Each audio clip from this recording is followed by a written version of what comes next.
Meski senang mengetahui sang istri telah melahirkan anaknya, namun ada hal yang mengganjal di hati Ginanjar.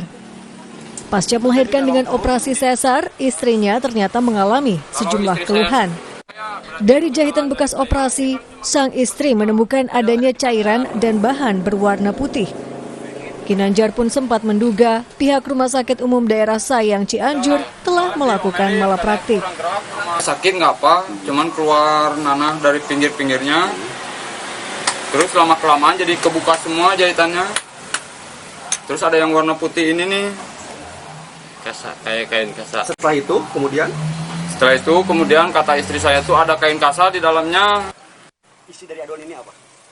Ginanjar dan istri pun berkonsultasi kembali ke pihak rumah sakit. Dan akhirnya mereka pun mendapat penjelasan dari dokter. Hari Sabtu kemarin sudah dijahit kembali dan saya lihat kondisinya ibunya sudah sehat.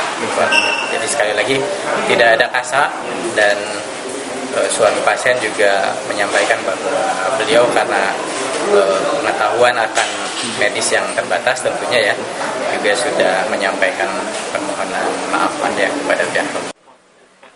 Kondisi sang istri yang kini membaik membuat Ginanjar bisa bernapas lega. Kini ia pun bisa menimbang bayi dalam kondisi bahagia sambil menunggu pemulihan kesehatan istrinya. Angga Riyadi, Kompas TV, Cianjur, Jawa Barat.